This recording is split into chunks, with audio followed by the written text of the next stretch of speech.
Her Majesty Queen Cersei believed her mate's love was absolute. She was wrong when his betrayal shattered her, and she fled the life she once called home. She found healing in another man's arms, but the Alpha King who broke her would not let her go. Because some men only want what they no longer own, though she didn't know that yet.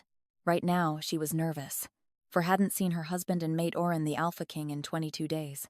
She had counted each one. They'd never been apart this long. Their bond, demanding closeness, intimacy. Their upcoming reunion made her feel oddly nervous, like she could already feel something was about to go wrong, perhaps because of all the rumors she'd heard but refused to believe or on her mate, the man who loved her despite her flaws, the Alpha who made her his queen despite her lack of wolf, wouldn't stray, wouldn't cheat. His love for her Cersei was certain was absolute, and yet she paused in the doorway, smoothing, hands that trembled slightly over the golden silk of her gown. He loves me, she told herself. He chose me, nothing else matters. Through their bond, she could feel him clearly now, close enough that warmth bloomed in her chest. He was content, happy, so wonderfully, radiantly happy that it made her own smile feel inevitable. I was silly to worry, she thought, pushing open the carved doors. The rumors are nothing. He is simply... The smile died on her lips. Oran sat at their table, resplendent in deep burgundy velvet, but across from him, in the chair that had sat empty for 22 endless days, was a woman whose very presence seemed to steal oxygen from the air. Lady Reva Oran's first love, more beautiful than memory had painted her. Her scent hit Cersei like a blade between the ribs, because even without the gift of shifting, her shifter blood granted her senses too keen for mercy, and it was clear Oran's musk clung to Reva's skin like a claiming, "Ah, my queen." Oran's voice carried genuine delight as he rose from his chair. His hands cupped her face with familiar tenderness, and his kiss landed soft and warm against her cheek. "Darling, I was just about to send for you, perfect timing as always." His arm slipped around her waist with practiced ease. "You remember Lady Reva?" Of course, he asked. How could she forget? The woman Oran had loved, with the passionate devotion of youth. Reva inclined her head with the perfect deference due to a queen. "Your Majesty?" She smiled. "How lovely to see you again." The words were flawlessly proper, but underneath them lay a confidence that made Cersei's chest tighten with unnamed dread. Oran's attention immediately turned to Reva, his whole body orienting toward her like a flower following the sun. He pulled out her chair with the kind of solicitous care usually reserved for the most fragile crystal. "Careful, my dear. You must not overexert yourself in your condition." His large hands hovered protectively near her shoulders. "The child needs proper nourishment, and you've been far too modest about your appetite." Pride radiated from him like heat from a forge, traveling through their bond. With an intensity that made Cersei's knees weak, he was glowing with it, transformed by it, more vibrantly alive than she had seen him in months. "Congratulations on your pregnancy, Lady Reva," she said, confused by her mate's reaction. Reva's smile was grace itself. "Thank you, Your Majesty. It is an honor beyond words." "Indeed it is." Oran settled into his chair, his eyes never leaving Reva's face, and then he announced as if discussing the weather. "The child is mine, of course. Ours truly, yours and mine, Cersei." Cersei's heart skipped a beat. "I'm sorry, what did you just say?"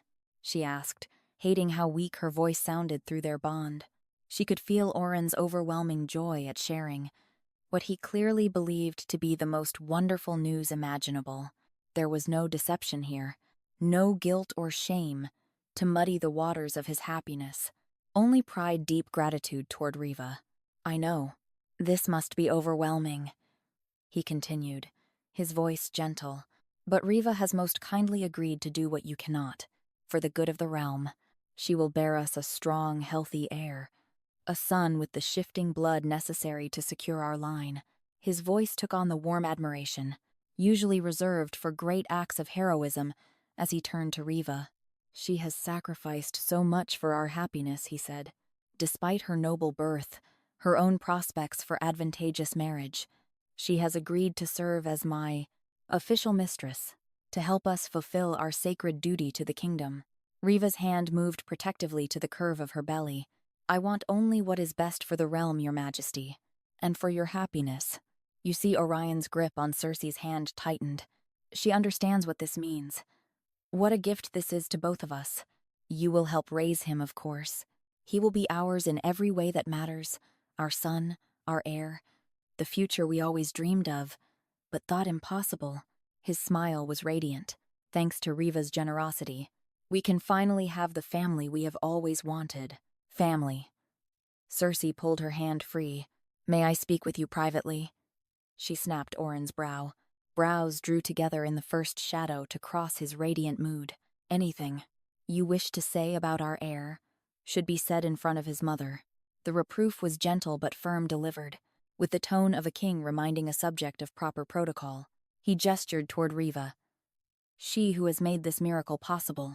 We both owe her our deepest gratitude, darling. The endearment fell between them like a stone into still water. I know this is sudden, Your Majesty, and perhaps difficult to accept, Reva said, but I hope that in time we might even be friends, for the child's sake, if nothing else. Cersei gaped, because, at that very moment, the bond between her and her mate chose to betray every secret Oran thought he was keeping. They flooded Cersei's mind, images he had no idea he was sharing.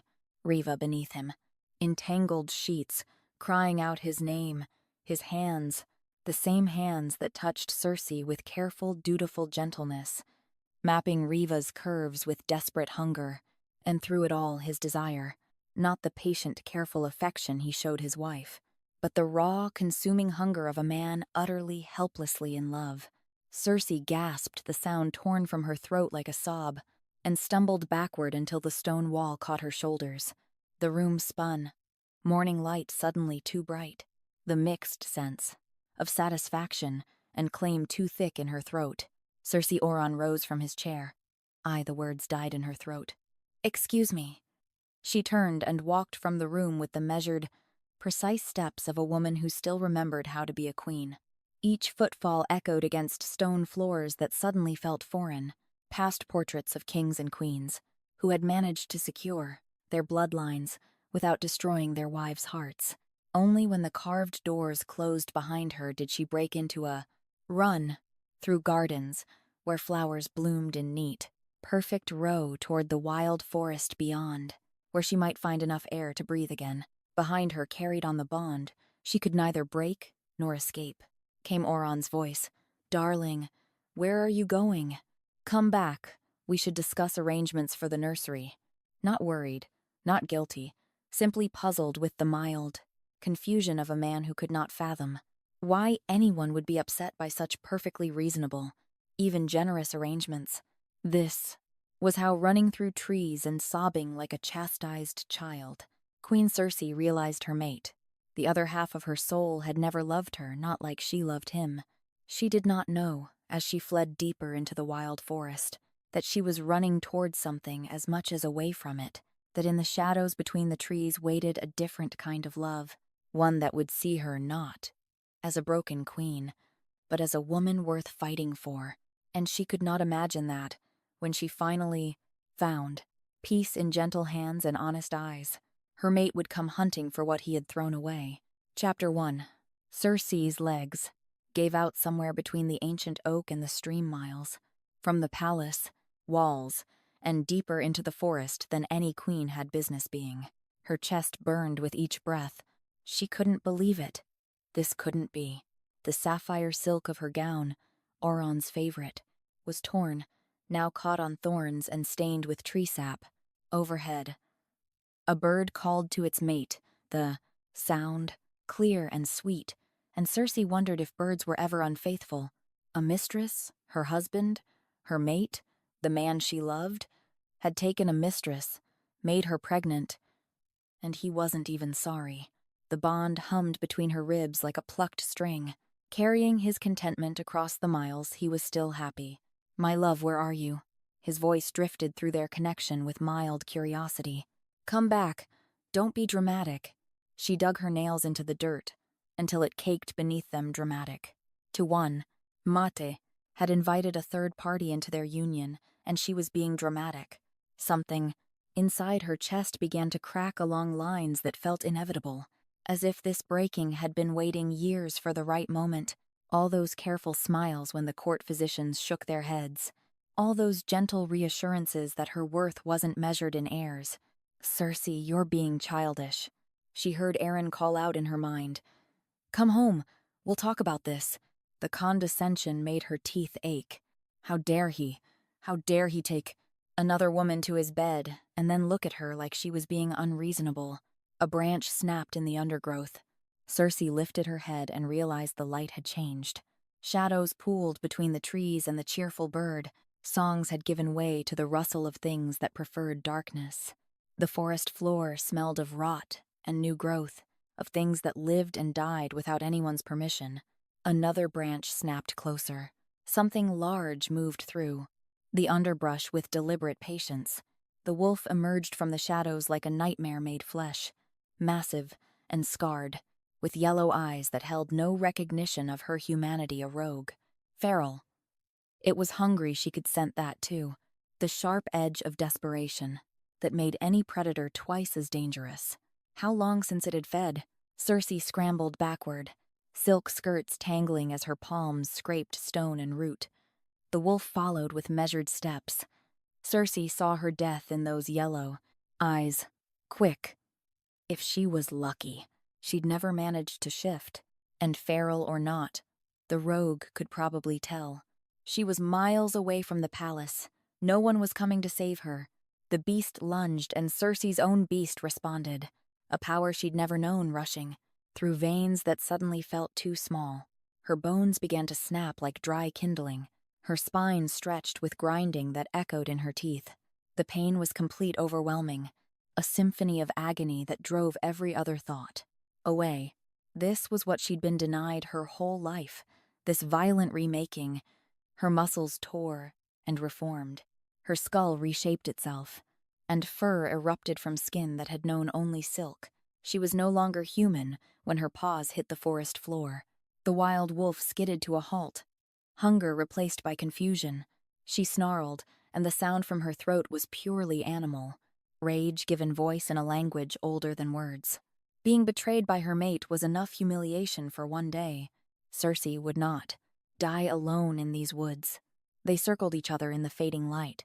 The rogue was larger, heavier, but it was feral. Its intelligence dimmed, and she was faster. When it lunged again, she wasn't there. She dodged and weaved around its attacks, but the rogue was cunning. When she darted left to avoid its snapping jaws, it pivoted faster than she expected. Its teeth closed around her right forepaw with crushing force, and she screamed. She screamed a sound no human throat could make, and the rogue released her, perhaps startled by the sound, or perhaps satisfied that it had drawn blood. Her paw hung useless. When she tried to put weight on it, her legs buckled and she crashed to the forest floor. The rogue began to circle again, taking its time now. She was no longer prey that might escape. She was meat waiting to be claimed, but the scent of her blood carried more than injury. It carried the musk of an alpha. The complex, chemical signature of one, marked by the apex predator of this realm. The wild creature's instincts warred hunger against caution. Caution won with a final growl of frustration. The wolf melted back into the shadows, leaving her alone with her pain, and the humiliation of still needing her mate even now.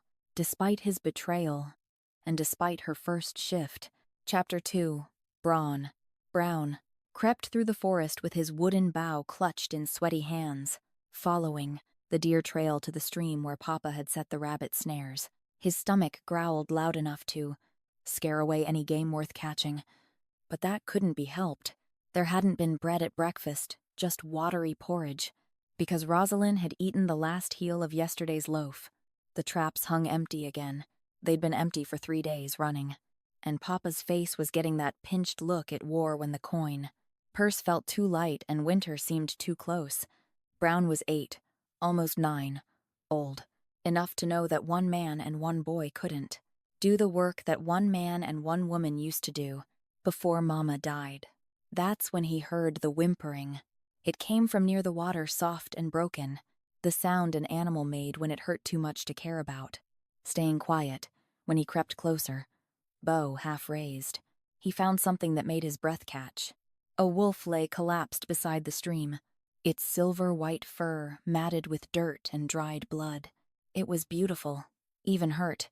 The most beautiful thing Brown had ever seen that wasn't his mama. "It's okay," Brown whispered, crouching low. "I won't hurt you." The wolf's ears pricked forward at his voice, but it didn't try to run. Maybe it was too weak, or maybe it trusted him. "Are you one of them?" Bronn asked. "Can you understand me?" He knew his king was a shifter who could become a wolf, and others roamed these lands, but no. The beast would have shifted back to speak with him. It was just a wolf. Up close he could see how thin it was beneath the dirt-caked fur. One front paw was swollen and bloody, and its flanks rose and fell with shallow breathing. "You're hungry, aren't you?" he said, reaching for his lunch bundle. "Just bread and hard cheese."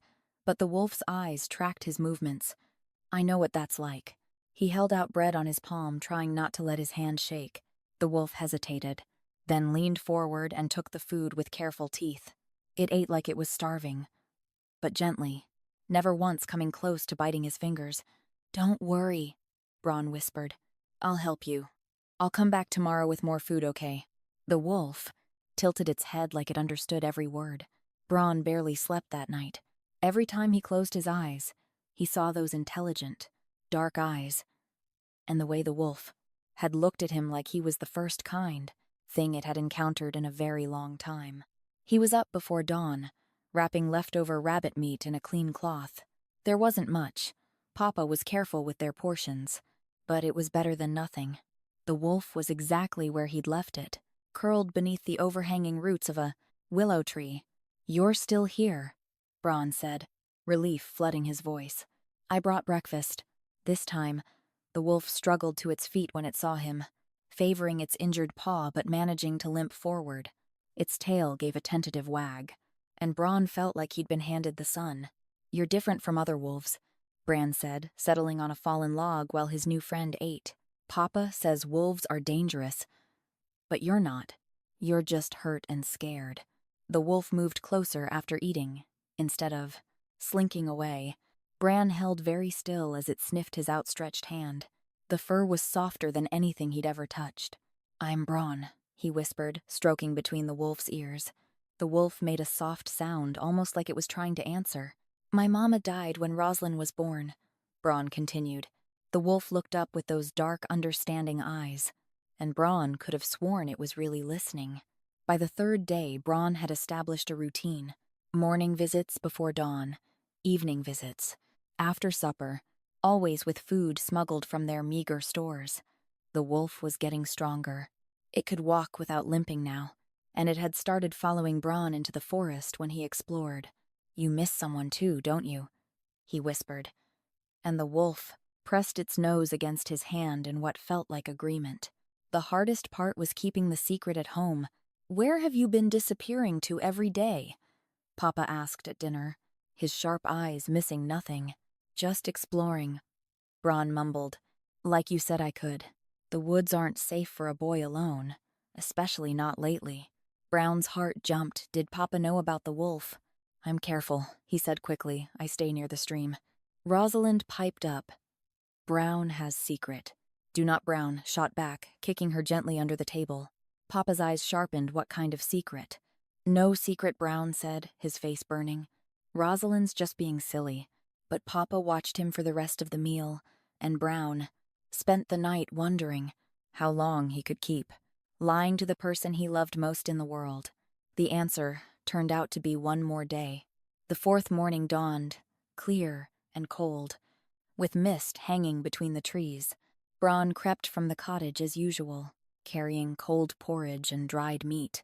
The wolf was waiting at their usual meeting spot, tail wagging when it saw him.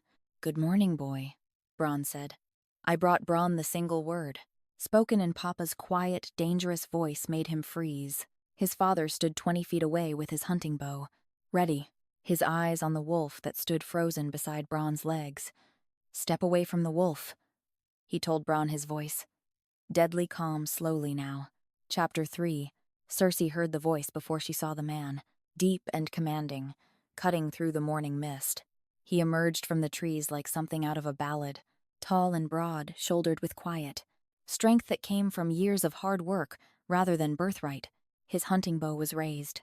An arrow knocked and aimed directly at her heart. "Step away from the wolf," he said to Bronn. Slowly now. He was scared she understood not for himself, but for his son. Every instinct screamed at her to run, but her injured paw wouldn't hold her weight. And Bronn stood between her and the approaching danger like a small, brave shield. "Papa, no," Bronn started, but his father's voice cracked like a whip. "I said move, Bronn." Terror radiated from both of them in waves she could smell. Cersei made her decision. She struggled to her feet, despite the fire shooting, through her injured paw, and positioned herself between the man and Bronn. If someone was getting shot today, it would be her. "Get away from my son," the man said. "Papa, he's not dangerous." Bronn's voice cracked with tears. "He's my friend." "That's a wild animal," the man snapped. "He's not wild," Brown insisted. "He listens. He's been listening for days." Days. The father's attention snapped to his son. "You've been coming here for days." "For days," Brown says quietly. "I've been feeding him." He was hurt. The anger began to drain from the man's face as he looked at her injured paw. He lowered his bow and approached slowly, still cautious, but no longer treating her as a threat. Cersei forced herself to remain still. "Brown," the man said after a moment, "your wolf is a girl." "What?" "She?" "Not he. This is a female." He crouched near her injured paw. "Infected," he murmured. "Needs cleaning and binding." He looked up at Brown. "She's been living on what you brought her." "Yes, Papa. She should be more aggressive than this." Desperate. His eyes found hers again, and she saw understanding dawning there. He suspected, she thought, suspected her nature, could see she was too intelligent to be a normal wolf. "Can we keep her, Bronn?" asked his voice bright with hope. "Please, Papa. We don't keep wild animals, son. But she's hurt. She needs us." Cersei watched the conflict play across the father's face. Responsibility, warring with compassion. She knew which would win. Men always chose duty in the end. But he surprised her. "We'll bring is her to the shed," he said, "not the house." Bronn's whoop of joy made her ears ring.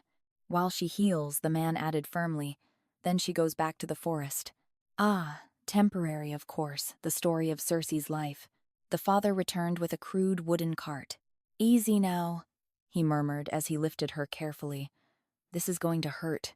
Cersei tensed at being handled by male hands. But his grip was firm. Without being controlling, he noticed her tension. "I know," he said quietly. "Almost there." He was talking to her, like she could understand. Which she could, but he didn't know that for certain. Brown walked beside the cart, chattering about everything she would see at home. "You're going to love it, girl. We have Roslyn. She's my little sister. And Papa makes good stew." Her attention was fixed on the man pulling the cart, on the careful way he navigated around roots and stones. He was kind, she thought, surprised. She hadn't known many kind men. The cottage that came into view was small but well maintained, with a struggling garden and chicken coop. The man pulled the cart to a small shed separate from the stable. "The horse shed is for Bramble," he explained, opening the door to reveal a dry space that smelled of wood shavings and hay. "You get the tool shed." He cleared a space quickly, laying down fresh blankets before lifting her from the cart. There, warmer than the forest. Then he reached for a length of rope, and Cersei's world tilted sideways. No, not another cage, another chain, another reminder that she was property to be contained.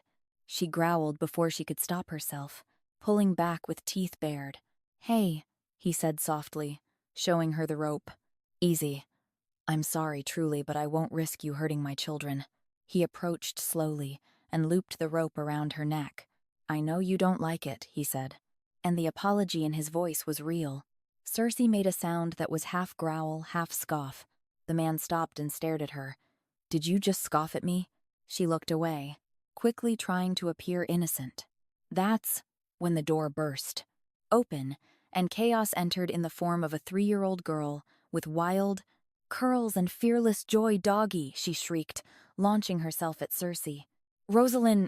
No. The father spun toward his daughter, but she was already wrapping her small arms around Cersei's neck. Big, doggy, soft doggy. The child's scent was pure innocence, sunshine and milk, and life itself. Something deep in Cersei's chest cracked open, and her wolf instinct surged. Protect, it said. Through the bond, Oran's voice chose that moment to intrude. Where are you, Cersei? I need you come back to me. The familiar ache made itself known, and Cersei whimpered despite herself. Shh, the little girl murmured, arms tightening around her.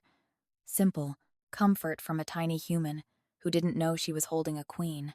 Cersei felt her heart break and heal simultaneously. Chapter 4. The days that followed settled into a routine that was both blessing and torment. Linus, for that was the man's name. Cersei had heard a visitor say it, allowed supervised visits from the children. Bronn read to her every morning. Rosalind brought flowers, and MUDT that Cersei endured with patient grace. Linus himself brought food twice daily and checked her healing paw with hands that grew gentler as her injury mended faster than any normal wolf. Should you heal quick? He observed one afternoon, unwrapping the bandages he'd fashioned from clean cloth. His eyes were suspicious, but not unkind. The children. Love you already, Bronn? Especially, he paused. He hasn't been this happy since his mother died. Cersei's ears prick forward. These children had no mother. They needed someone to care for them, to love them too. Not you, she reminded herself, firmly. You're temporary, and you're just a wolf to them. But the feeling didn't fade. It was at night that the real torment began, when the family went inside and left her alone. That's when Oran's voice was loudest in her mind. Cersei, where are you? I'm searching everywhere. I've sent guards to every corner of the kingdom. I miss you. Our bed is cold without you. Come back to me, my love. The bond tugged at her with biological imperative. Return to your mate. Accept your place. Stop fighting what you are. But then his voice would shift, taking on the reasonable tone that had become her nightmare. Think of our child, Cersei, the heir. You're being selfish. Worrying. Poor Reva. Our child, Cersei, scoffed his child with Reva, the heir that should have been hers growing in another woman's body. A rage flooded through her at the casual possessiveness in his mental voice, and she found herself pacing the small shed as much as the rope would allow. That's how Linus found her one night, when her distress had apparently been audible from the house. I heard you, he said quietly. What's wrong? He approached cautiously, setting the lantern down and kneeling beside her. Your paw, he asked. Is it hurting? She forced herself to be still, focusing on him, instead of the bond. His hands were gentle as always when he examined her injury, warm and present in a way that made the distant pull of her mate seem less urgent. Healing. Well, he murmured, better than expected. Instead of leaving, he settled with his back against a post, close enough to offer comfort, but not so close as to crowd her. At least I hope it's healing well, he said quietly. My wife was the expert. She taught me to care for wounded animals. She'd sit with them just like this until they calmed. His voice carried the weight of old grief, and Cersei's heart ached for him. Her name was Agnes. She died 2 years ago, bringing Rosalind into the world. Cersei found herself leaning closer, drawn by his willingness to share his loss.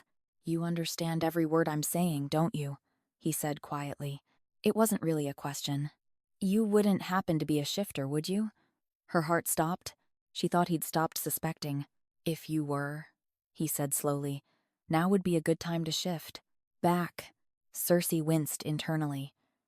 She wanted to gods. How she wanted to transform back to human form to tell him everything. But no matter how hard she tried, her body refused to obey. The wolf form that had saved her life now held her prisoner. He waited patiently, watching for any sign of change, then sighed when nothing happened. Guess not? He laughed. Of course not. You would have shifted by now. Cersei's heart twisted his guilt. She wanted to. She just couldn't. Linus smiled, kind, not condescending. and rose to leave. "Whatever you are," he told her, turning back at the door. "You're safe here," when his footsteps faded, and she was alone again with the flickering shadows. Cersei curled into the soft blankets he had provided. Oran's voice was gone for now. Chapter 5. 3 weeks had passed since Linus had carried her home in his crude wooden cart, and Cersei had learned the rhythm of their lives. As surely as she had once known the ceremonial bells that marked the palace hours, dawn brought Bronn with his stories. Midday meant Rosalind's visits. The little girl chattering to her about flowers and evenings were for the whole family together, voices drifting from the cottage while she lay tethered in her shed. Her paw no longer ached when she put weight on it. The infection had cleared, completely, and so she should have left a while ago, planned her next move. Every logical thought told her so. If Oron's soldiers found her here when they found her, what would happen to Linus and his children? And beside, they thought she was just a wolf. A clever one, perhaps, but still only an animal. They had no idea they shared their home with a queen who had once commanded servants and sat at councils of state. But each morning when she woke to Bronn's eager footsteps, each afternoon when Rosalind pressed wildflowers into her fur, the thought of leaving felt like tearing her own heart out. Today felt like all the others at first. Linus had left before dawn with a pack full of winter furs to sell in the village market, promising to return by dark. Brown had been given the task of splitting the enormous pile of wood that his father had hauled home the day before, and so Cersei dozed by the open door of her shed, winter sunlight warm on her fur, listening to the steady rhythm of the boy's work. He was strong for 8 years old, but this was work for a grown man, and watching him struggle with burdens too heavy for his shoulders made something fierce and protective twist in her chest. Her pup, she thought of him now, though she tried to catch herself. Before the dangerous sentiment could take root, Rosalind played nearby, building elaborate cities out of sticks and mud and imagination. "Look, doggy," she called, holding up a particularly impressive mud pie for you. Cersei's tail wagged before she could stop it. The child's joy was infectious, pure, in a way that made the palace intrigues seem like games played by cruel children. Here was love without calculation, loyalty without price. Here was a little pup who needed protecting, whether she acknowledged the feeling or not. The sound of small footsteps changed direction, and Cersei's ear twitched with sudden attention. Rosalind was moving away from her play area. "Pretty," she exclaimed, and Cersei opened one eye to see the little girl toddling toward the woodpile where Linus kept his tools. The large axe sat embedded in a chopping stump, its handle worn smooth by years of use, and perfectly positioned for small hands to reach. Sunlight caught the blade's edge, making it gleam like a jewel. Shiny Rosalind breathed, stretching up on her toes to wrap tiny fingers around the wooden handle. Cersei was on her feet before conscious thought could intervene. The rope, jerking tight against her neck as she reached the end of her tether. Rosalind Bronn shouted across the yard.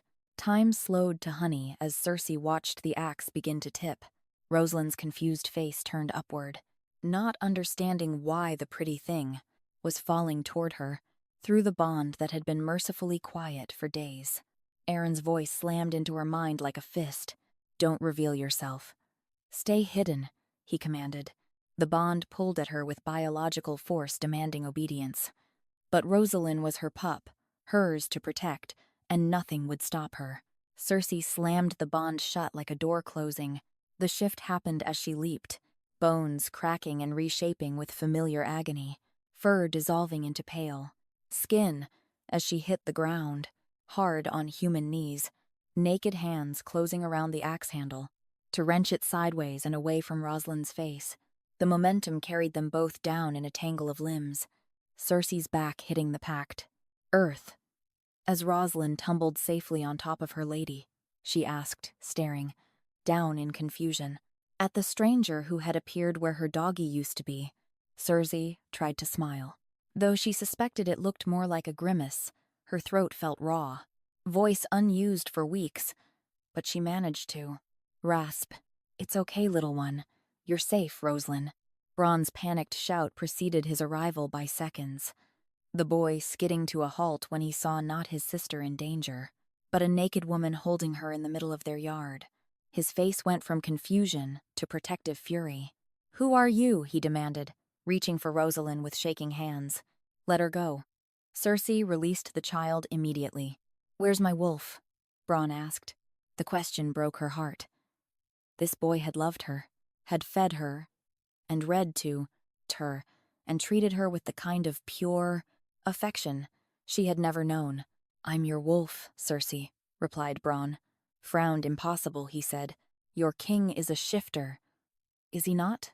Cersei asked, gently, sitting up slowly. Bronn's brow furrowed. "Yeah," so she held his gaze steadily. "So am I," she explained. She watched understanding dawn across his young face like sunrise. "You're—" He breathed, unable to finish the sentence. "I'm your wolf," Cersei said simply, "and I'm also your queen." Chapter 6. An hour had passed, since the world had shifted on its axis, and Cersei sat cross-legged on the cottage floor wearing a dress that belonged to a dead woman. Bran had pulled it from his mother's trunk without hesitation, his young face solemn with the gravity of offering something precious to someone who needed it. "So you really are the wolf?" he asked for the third time since she had shifted. "Yes, Bran, I really am," Cersei said. "And you're really the queen?" "Yes." Heavy footsteps sounded on the porch outside, and Brown's head snapped toward the door. "Papa's home," he said. Cersei's heart hammered against her ribs as the door swung open and Linus stepped inside, stopping dead in the doorway. The easy smile faded from his face as he took in the impossible scene before him. A strange woman sat on his floor wearing his dead wife's dress, playing with his children. "Papa." Brown launched himself at his father. "She saved Rosalind from the axe, and she's magic." Linus's hand moved instinctively to the knife at his belt, his eyes sharp and assessing as they swept the room. Cersei could smell the sudden spike of adrenaline, the protective fury of a father who thought his children might be in danger. "Who are you?" he asked. "She's our wolf, Papa," Ron insisted. "She's a shifter. She changed to save Rosalind." Linus looked down at his daughter, his expression softening slightly at her obvious delight. But when his gaze returned to Cersei, weariness still clouded his features. "Ron," he commanded, "take your sister upstairs. Now." "But Papa now." The tone brooked no argument. Bronn's face fell, but he obediently scooped up Rosalind and headed for the ladder to the loft. When their footsteps had faded overhead, Linus remained standing, his posture rigid with tension. "From the beginning?" he said, his voice still carrying that edge of distrust. "Who are you?" Cersei took a breath, trying to ignore the way his scent still carried anger beneath the familiar notes of wood, smoke, and pine. "My name is Cersei of House Nellum. I'm a wolf shifter, though for most of my life I was unable to use my abilities. The first time I managed to shift was nearly a month ago, and I was stuck in that form until—" She hesitated, unsure how to explain, until Linus pressed Rosalind was in danger. "I suppose the fear helped me change back." She met his gaze directly. "If I could have shifted earlier, I would have. I wanted to tell you, but I—" "Why did you stay?" Linus interrupted. "You're not an animal. Surely it wasn't comfortable for you to sleep in a shed." The subtle reproach in his words made her wince. "The children?" she said. "I've grown quite fond of them, and I have nowhere else to go." Something in her admission seemed to surprise him. His rigid posture relaxed slightly. "No?" he asked, settling cautiously into his chair. "Why not my mate?" She bit her lip. "He hurt me, so I left." The change in Linus was immediate and pronounced. "He hit you?" He asked, the words sharp with barely contained fury. "No, he would never hurt me physically." "We are mated." Linus frowned. "Mated. I feel like this implies something, but I'm not sure what. He and I share a soul bond. His emotions are mine, and mine are his. My pain is his pain. So he wouldn't physically harm me. It would hurt him as much as me." Linus's eyes searched hers. "But he did hurt you," he said softly. Cersei fell quiet for a long moment. "He took a mistress," she said the words, "rushing out to bear him a child. Because since I couldn't shift, he was worried my children wouldn't be able to either."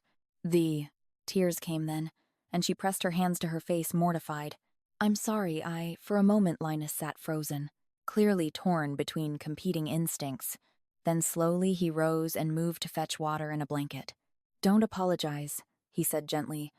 I just don't understand. What's so terrible about not being able to shift? Cersei scoffed through her tears. You wouldn't. You're human, for wolves' rank is everything. We answer to authority, and authority comes from having a powerful wolf. Oran is the king. His heir not being able to shift would be... Hold on. Linus raised his hand. Your mate is the king. Cersei paused, realizing her mistake. Oh yes. The color drained from Linus's face. So that would make you the queen. Yes, Cersei confirmed. For a long moment, he simply stared at her.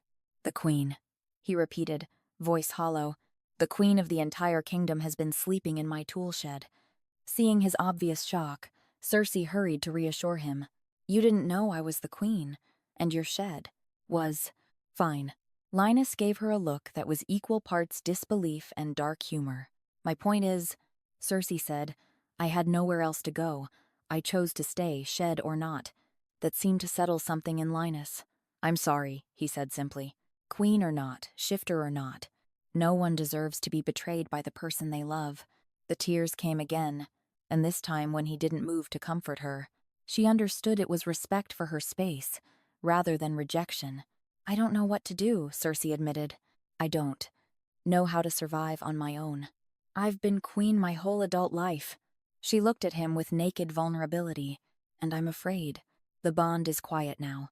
I managed to close it when I shifted to save Roslyn, but I don't know if it will stay closed. What if I see him again? And I'm too weak to say no to him. Linus studied her for a moment. He was quiet for a long time. His gaze fixed on the fire. You can stay here, he said finally. Cersei's head snapped up in surprise. Until you figure it out, he added. You can stay here with us.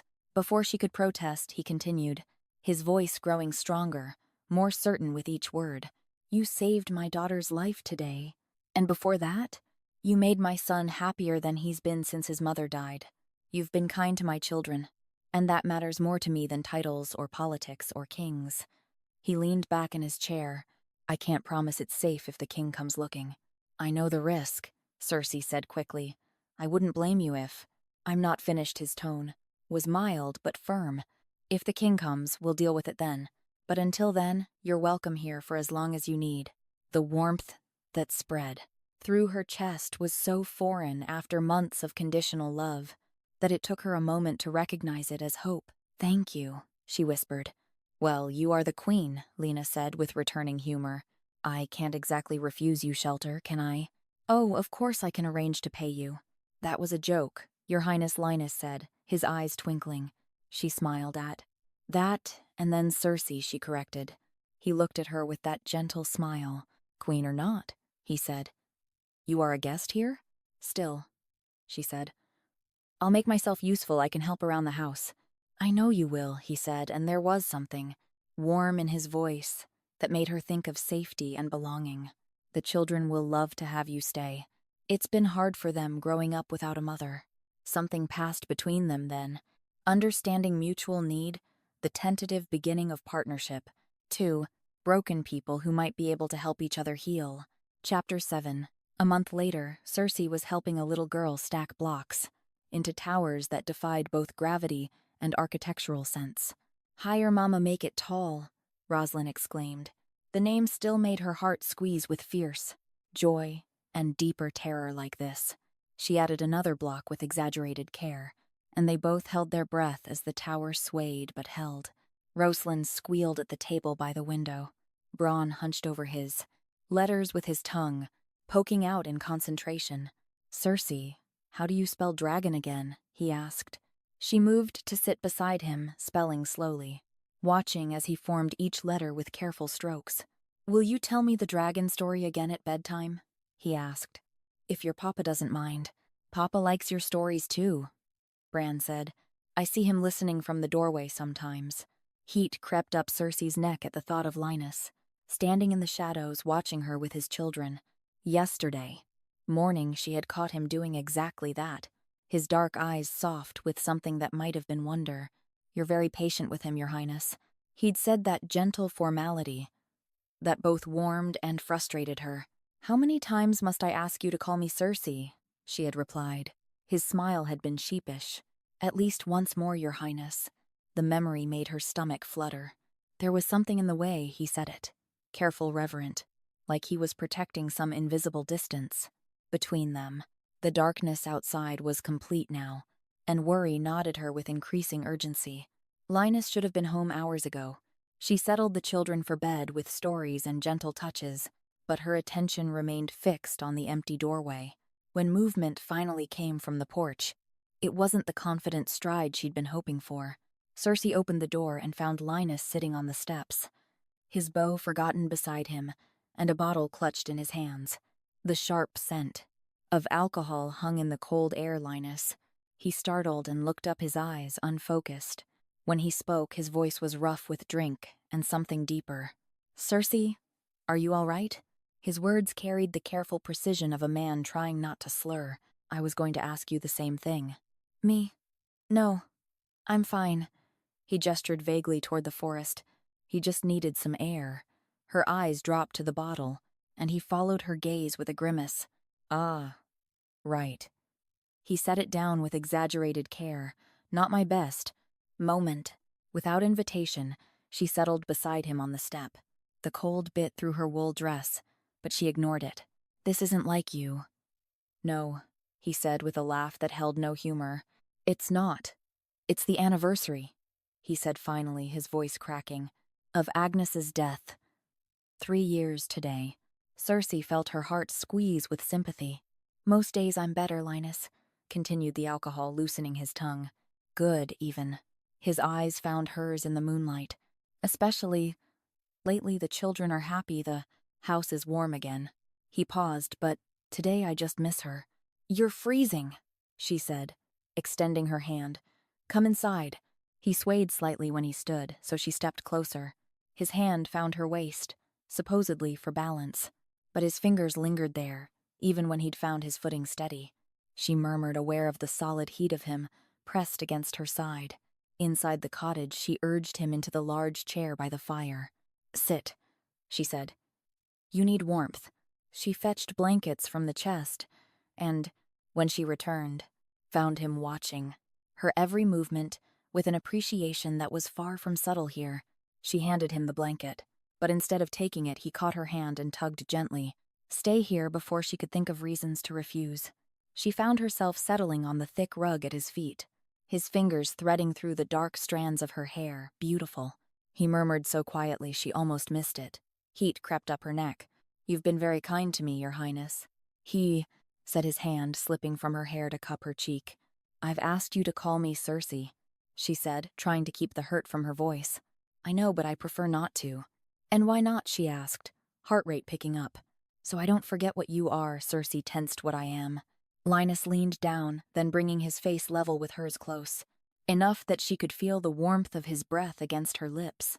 "A beautiful royal," he murmured, his voice rough with want. "Far above my station." Understanding dawned, and with it, a giddy rush of relief. "You think I'm beautiful," she breathed. She watched his pupils dilate as color flooded her cheeks.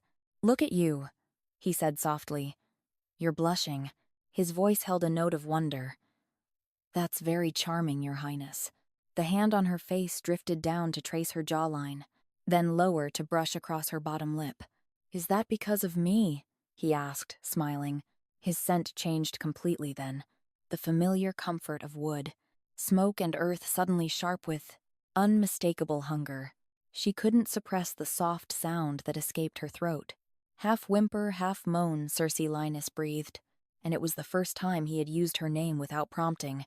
When he leaned down from the chair slowly, his hands framing her face, she rose on her knees to meet him. Their lips came together in a kiss that started soft and questioning, but within heartbeats turned desperate and hungry. She found herself being pulled up, guided between his spread thighs, until she was pressed against the front of the chair, her body fitting against his as if she belonged there. "God, Cersei!" he groaned against her lips. His lips left hers to trail along her jaw, and she gasped, her head falling back to give him better access. "You're so soft," he murmured against her throat. Her hands found their way under his shirt, palms flat against the warm skin of his chest. He made a sound low in his throat, half growl, half plea, and suddenly his mouth was on hers again, more demanding this. Time. This was what she had been craving, without even knowing it. This feeling of being wanted. She was drowning in sensation when he pulled back to look at her, his eyes glassy and unfocused. "You're beautiful." He slurred the words, running together as he reached for her again.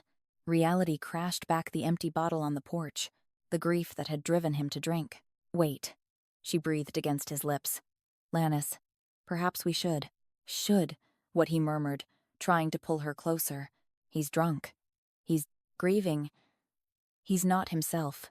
"We can't," she said more firmly. "I can't. Not when." His face crumpled for a brief moment. Then he released her from between his knees. "You're right," he said quietly. "Of course you're right. What was I thinking? This was a terrible idea," he said, pushing himself up from the chair. "You've been nothing but kind," he said, backing toward the hallway. "To me, to my children and I took advantage. That was wrong of me." "No, that's not what I meant," she attempted. Forgive me, Your Highness." The formal address was back, a wall built of guilt and propriety. I need to sleep this off." He turned and disappeared down the hall toward his room. She heard his door close with a soft click, leaving her, alone by the dying fire with swollen lips and a heart that hammered against her ribs like a trapped bird. Chapter 8. Cersei had slept badly, if sleep was what one called the restless. Hours spent staring at the ceiling, while her body remembered the taste of Linus's mouth and the weight of his hands in her hair. He had wanted her. She had smelled it, had felt it in the desperate way his mouth had moved against hers. She rose before the children stirred, her hands trembling slightly as she built up the fire and set water to boil for tea. Perhaps he would kiss her again, sober and deliberate, and she could finally breathe freely for the first time in weeks. The door to his chamber opened with a soft creak, and Linus emerged into the main room. Cersei's breath caught at the sight of him. "Good morning, Your Highness," he said, his voice carefully neutral as he pulled on his boots. The words hit her like cold water, Your Highness, not Cersei. "Good morning." She managed watching his face for any sign, embarrassment, regret, even acknowledgement of what they had shared. But his expression was a mask of polite indifference. He stood and reached for his hunting pack. "Thank you for breakfast," he said, though she had not yet prepared anything, beyond the water that sat steaming in its pot. "I should check the traps before the children wake," he added, already moving toward the door. "The weather looks to turn, and I want to see what the night brought." Then he was gone, the door closing behind him with soft finality. She stared at the closed door until her vision blurred, then forced herself to move. The children would wake soon and expect their morning meal. But as she went through the motions, slicing bread, stirring porridge, her mind churned. Had he forgotten?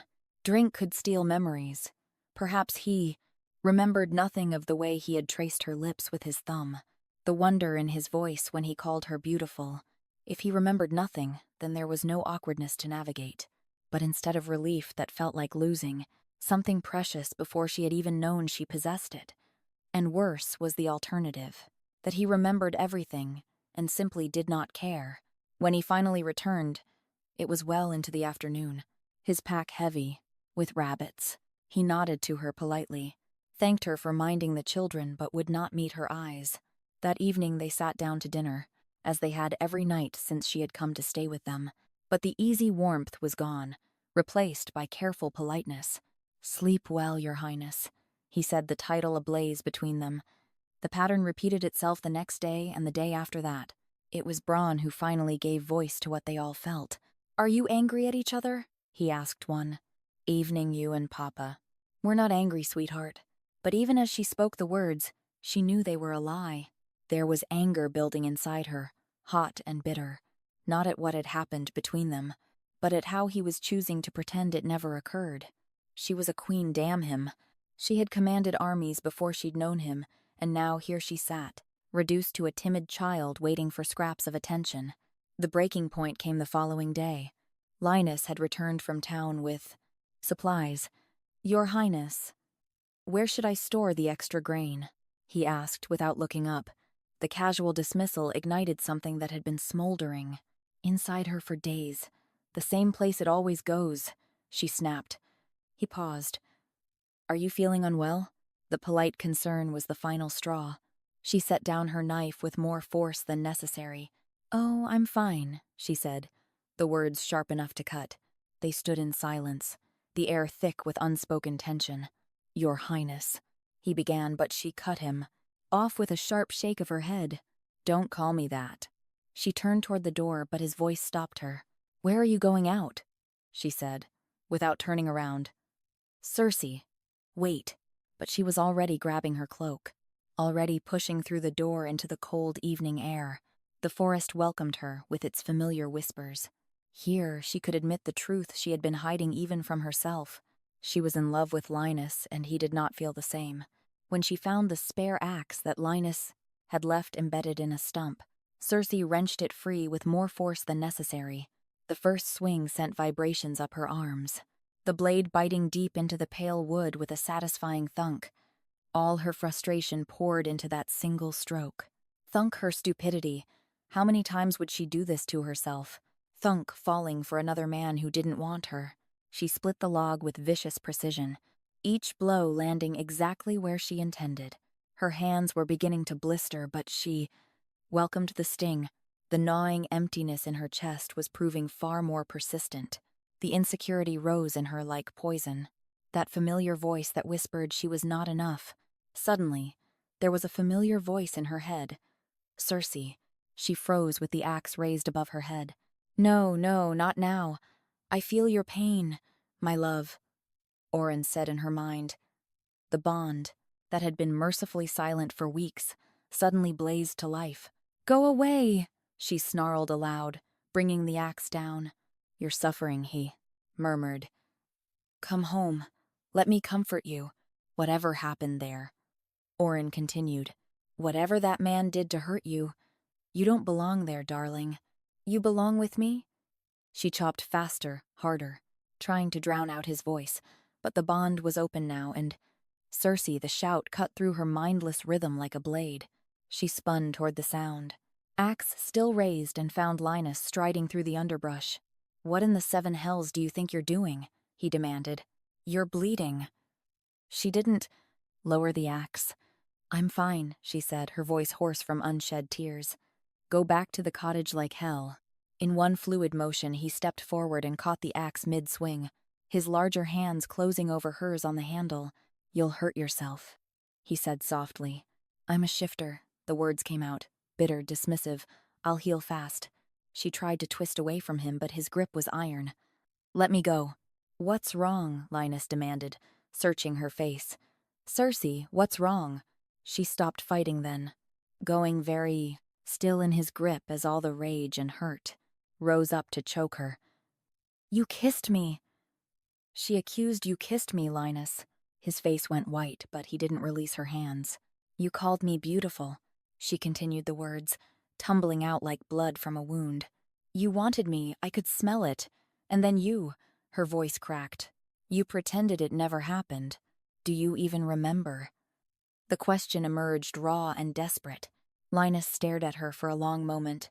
"I remember," he said quietly, the simple admission hit her harder than any elaborate explanation would have. "Then you regret it," she said, throat tight. "Of course I do," Linus said. She went very still in his grip.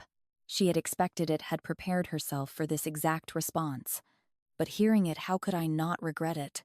Linus continued, his voice rough with anguish. "You're a queen, Cersei." He stepped closer, close enough that she could feel the heat radiating from his body. "I'm not presumptuous enough," he said, his gaze burning into hers, "to fancy myself worthy of a queen." Another step brought them almost chest to chest, especially, he added, voice dropping to something barely above a whisper. "Especially if that queen is you." She gaped at him, unable to process what she was hearing. "I'm not a queen anymore," she said. "I'm just a woman." A woman you kissed and she couldn't finish. The words were too big, too dangerous, too close to admission she wasn't ready to make. Linus's face fell as he watched her cry.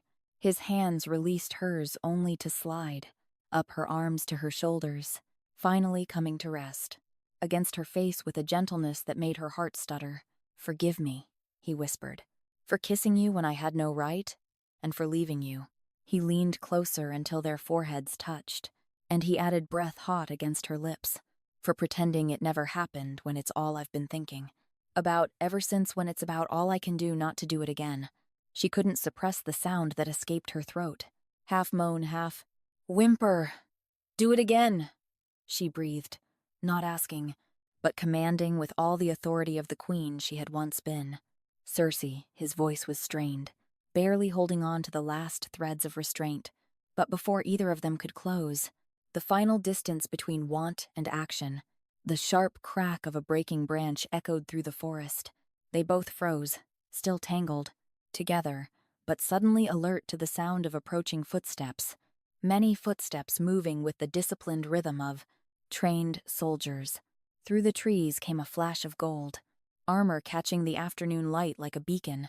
Then another and another, until a full dozen guards in royal livery emerged from the forest, and at their head, tall and regal and utterly impossibly present, walked King Oran. Chapter 9. His golden hair caught the light like a crown, his handsome features arranged in an expression of relief and joy as his eyes found Cersei. The bond between them surged with such force that she gasped. Aloud, "There you are, my love," Oran said as he walked toward her with confident strides. "I found you at last." The shock of seeing him here, in this place that had become her sanctuary, left Cersei speechless. Before she could react, Oran stepped close and pulled her into his arms. The mate bond sang with satisfaction at their proximity. "What came over you, my love?" he murmured against her hair. "How could you leave me? Do you have any idea how worried I was?" Through the bond, she felt genuine concern and worry, relief so profound it made her knees weak. "I searched everywhere," he continued. "I sent guards to every corner of the kingdom." She pulled away, then stepping back until she was out of his reach. "What are you doing here, Owen?" she asked. He looked at her as if she had asked why water was wet. "Looking for you, obviously."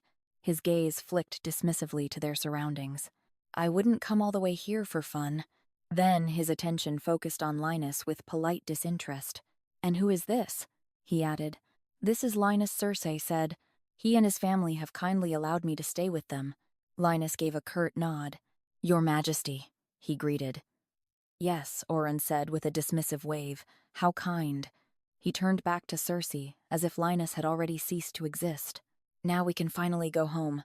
A sound escaped Linus then, something between a scoff and a laugh, bitter enough to make both royals look at him sharply. "Yes," Peasant Aaron asked. "Anything you'd like to say?" Linus's expression didn't change, but his voice carried careful chill. "It's not my place to say anything, Your Highness." "No," Oran agreed, with satisfaction. "It isn't." However, Linus continued, his tone still perfectly neutral. "If I were the queen, I would say it's bold of you to assume she wants to go anywhere with you." The temperature in the clearing seemed to drop 10 degrees. Owen went very still, his handsome features sharpening. "Leave us," he commanded, and the words carried all the weight of royal authority and alpha dominance. But Linus remained exactly where he was, meeting the king's gaze without flinching. "I don't think so," he said calmly. Before the situation could escalate further, Cersei stepped between them. Linus. Her voice carried the authority she had learned in years of managing. "Court politics, leave us. This is a private matter." She saw the hurt flicker across his face, quickly suppressed. "Please," she said more gently. For a long moment he studied her face. Then he nodded, once sharp and decisive. "I'll be at home," he said, the words clearly meant for Owen as much as for her. "If you need anything," when his footsteps had faded into the forest. Aaron's mask of royal composure slipped slightly. "I can't believe you just left," he said, genuine hurt in his voice. "Without a word, without explanation, you closed our bond so completely, I couldn't even tell if you were alive." The accusation stung, because it carried truth. Through the bond, she could feel the echo of his anguish. Days and nights of worry. I hurt you. The words came out sharper than she intended. You don't think you hurt me? Oran looked genuinely shocked. How did I... What are you talking about? Your mistress, Cersei, said the words tasting like ash, your child, flaunting them both in front of me and expecting me to be grateful for the privilege. Understanding dawned in his golden eyes, followed by relief. Right. Well, that's in the past now, Cersei. He waved his hand as if dismissing a minor inconvenience. All of that is behind us. The casual dismissal made her jaw clench. That's in the past. Yes. Of course, his smile was radiant. I felt it, you see, through the bond when it reopened your transformation.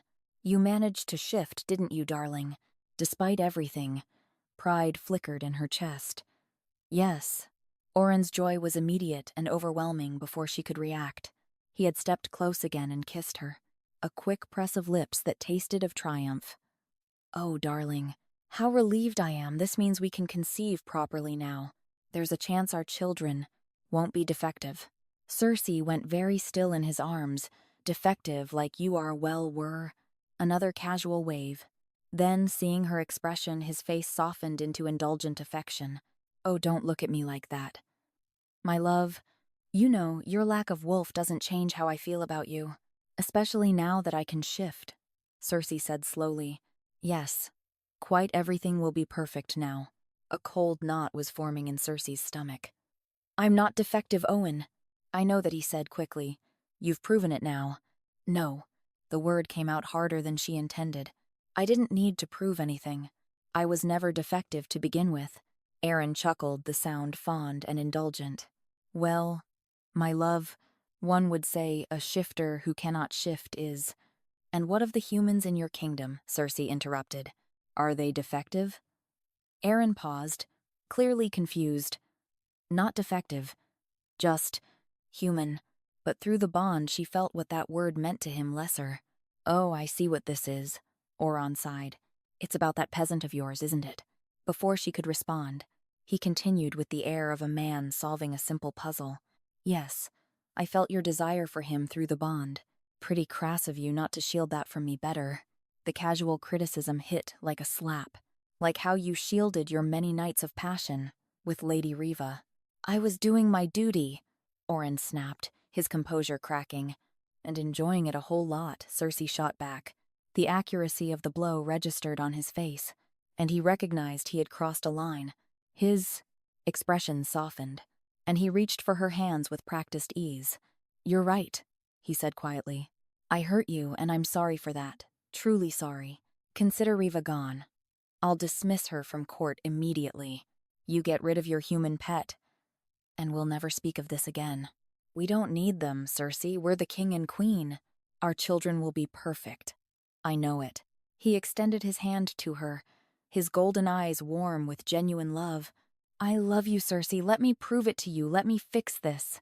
For a moment. She almost reached for him.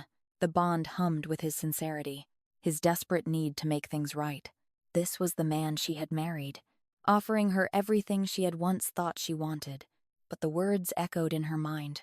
Your human pet, spoken with the same casual dismissal he used when telling her to be grateful to Reva, like she had to accept whatever he said because she was less.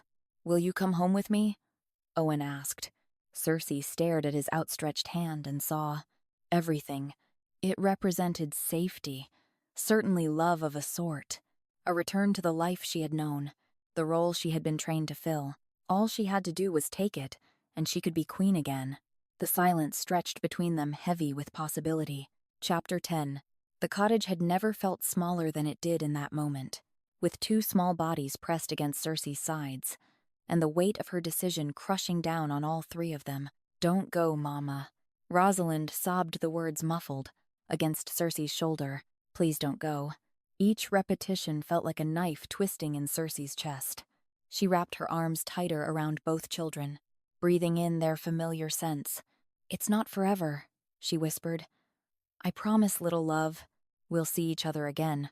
Brown pulled back to look at her when he asked, Cersei's throat closed around the honest answer that she didn't know. As soon as possible, she said, and meant it with every fiber of her being. The sound of horses outside broke, the moment hoofbeats unpacked. Earth, that announced the end of whatever time she had left. Through the window, she could see Oran waiting with royal patience, and beside him stood another horse saddled and ready. The children walked with her to the door. Linus waited by the horses, his face carefully neutral, but his scent carrying undercurrents of unease that made her wolf whine with distress. She should have explained, should have taken him aside and told him exactly why. She'd decided to leave, but when she had announced her decision to return with Oran, Linus had simply nodded. No protests, no questions, no indication that her leaving mattered to him. He hadn't asked her to stay, and she was done chasing, after men who didn't want her enough to fight for her. "Your Highness," Linus said with a brief nod. "Linus," she nodded back. He stepped forward and extended his hand to help her mount. "Have a safe trip," he said, not quite meeting her eyes. Before she could respond, Rosalind's voice cut through the morning air. "Don't go, Mama." The little girl tried to run toward the horse, but Bronn caught her around the waist. "Thank you, Linus." Cersei managed, "Thank you for the hospitality you've shown me." "Yes," Peasant Oran said, pulling at his reins. "Thank you for your services to your queen." Anger flickered in Linus's eyes. "Oh, it was my pleasure, Your Highness," he snapped. Cersei's pulse quickened despite herself. "Was it?" she challenged. Linus met her gaze, directly for the first time since she had announced her departure, and Cersei's heart stumbled in her chest. Did he care? Could he possibly feel even a fraction of what was tearing her apart? "Absolutely," he breathed, and it sounded like a confession.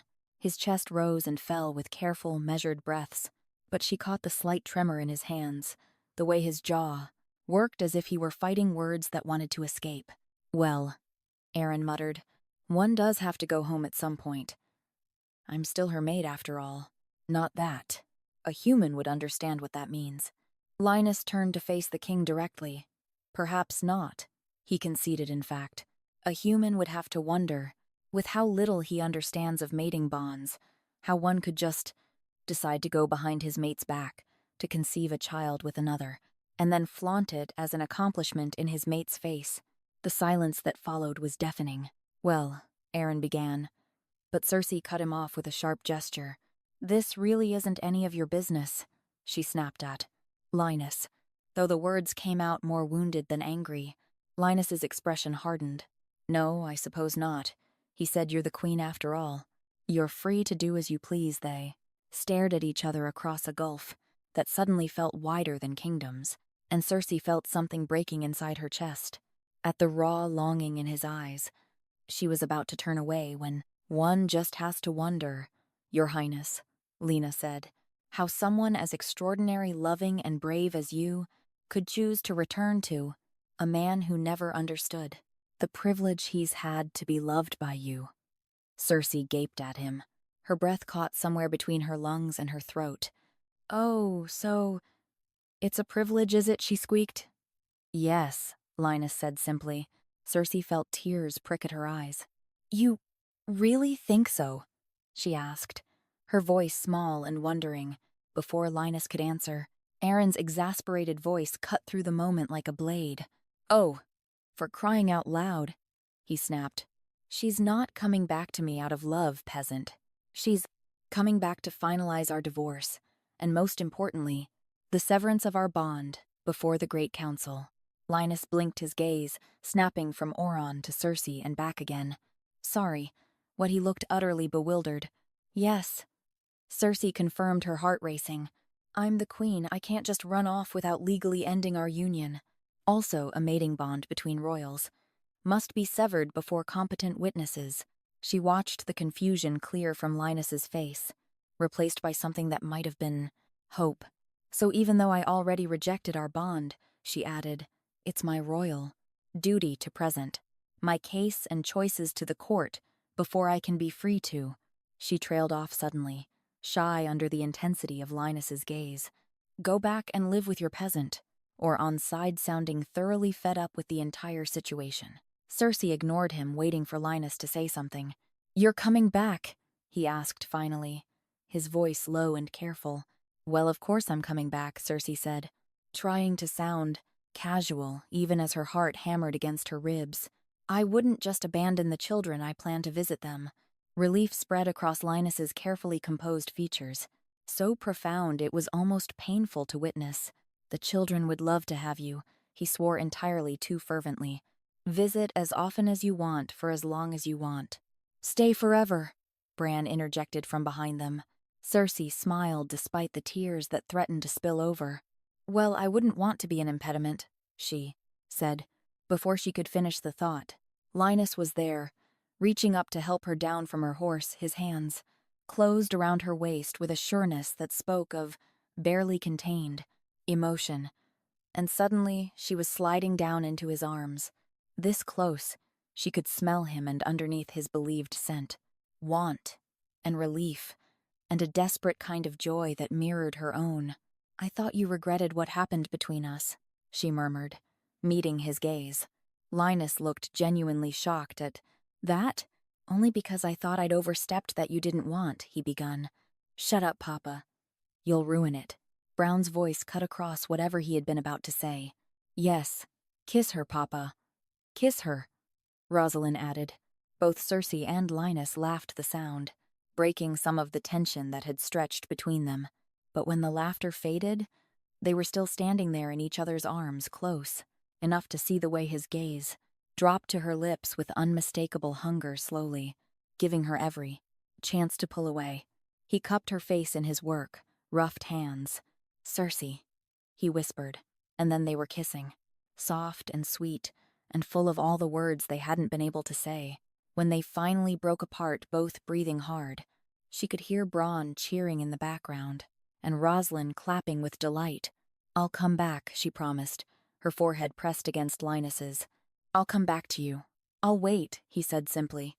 "We'll all be here waiting for you to come home." Home. The word settled in her chest like a blessing.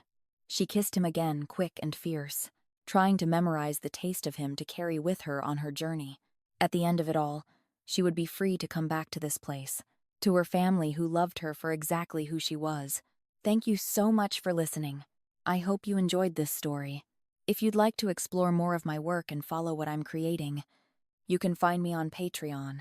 I share free content there, including blog posts, sneak peeks at upcoming stories, and character cards that offer more insight into my characters and their worlds.